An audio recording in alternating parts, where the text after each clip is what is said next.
La Somme théologique de saint Thomas d'Aquin, première partie, question 20, de l'amour de Dieu. Nous devons parler maintenant des choses qui se rapportent directement à la volonté de Dieu. Or, nous trouvons dans notre partie appétitive d'abord les passions, telles que la joie, l'amour, etc., puis les vertus morales, telles que la force, la justice et d'autres. Nous traiterons donc premièrement de l'amour de Dieu, deuxièmement de sa justice et de sa miséricorde. On demande 4 choses sur le premier point. Premièrement, y a-t-il amour en Dieu? Deuxièmement, Dieu aime-t-il toutes les choses? Troisièmement, Dieu aime-t-il toutes les choses également? Quatrièmement, Dieu aime-t-il davantage les meilleures choses? Article 1er, y a-t-il amour en Dieu? Saint Jean dit dans son épître, sa première épître, chapitre 4, verset 16, Dieu est amour. Sommaire.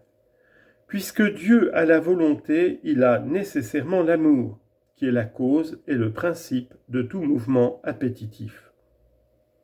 Corps de l'article. Il faut dire ceci. L'amour est nécessairement en Dieu. Cette affection forme le premier mouvement de la volonté et de toute faculté appétitive.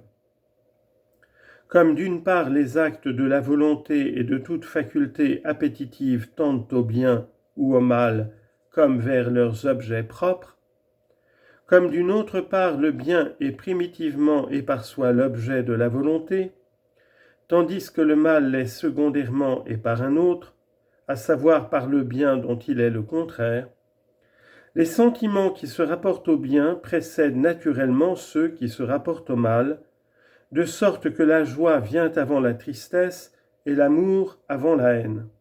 Car ce qui est par soi jouit de l'antériorité sur ce qui est par un autre.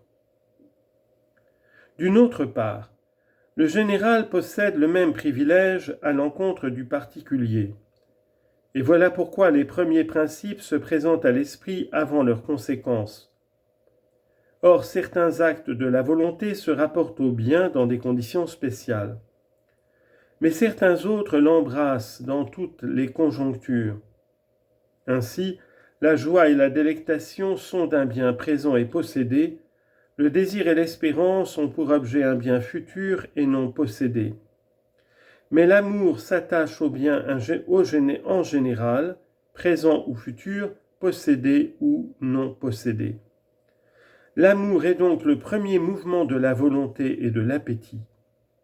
Tous les actes de l'appétit et de la volonté supposent donc l'amour comme leur première racine et leur principe générateur. Nul ne désire que le bien aimé, nul ne se délecte que dans le bien aimé, nul ne hait que ce qui s'oppose au bien aimé. Il est clair aussi que la tristesse et les sentiments pareils ont également l'amour pour cause et pour principe. Ainsi, partout où se trouve la volonté, là est l'amour nécessairement. Car, dans une série de choses qui se produisent les unes les autres, les dernières certifient l'existence de la première. Or, nous avons prouvé que Dieu a la volonté, donc il a aussi l'amour. Première objection. Dieu n'a aucune passion. Or, l'amour est une passion, donc l'amour n'est pas en Dieu. Réponse. La faculté cognitive met directement en jeu la faculté appétitive. Puis, l'appétit intellectif, c'est-à-dire la volonté, ébranle à son tour l'appétit sensitif. Puis, enfin, l'appétit sensitif transmet au corps l'impulsion qu'il a reçue. Tout acte de l'appétit sensitif opère donc un changement dans le corps, surtout vers la région du cœur, qui est le principe du mouvement dans l'animal. En conséquence de ce changement de cette affection, on nomme passion les actes de notre partie sensitive. Mais on ne donne pas ce nom aux actes de la volonté. Ainsi, l'amour et la joie, et la délectation sont des passions quand on les considère comme actes de l'appétit sensitif. Mais ils n'en sont pas quand on les envisage comme actes de l'appétit intellectif. Or, c'est sous ce dernier point de vue que nous les attribuons à l'être souverain. L'amour n'est donc point une passion dans son cœur. Le philosophe dit « Les opérations de Dieu sont une et simples, il aime donc sans passion. » Deuxième objection. L'amour, la colère, la tristesse et les sentiments pareils sont opposés les uns aux autres. Or, la tristesse et la colère ne sont en Dieu que dans un sens métaphorique. Donc, l'amour n'y est pas autrement. Réponse.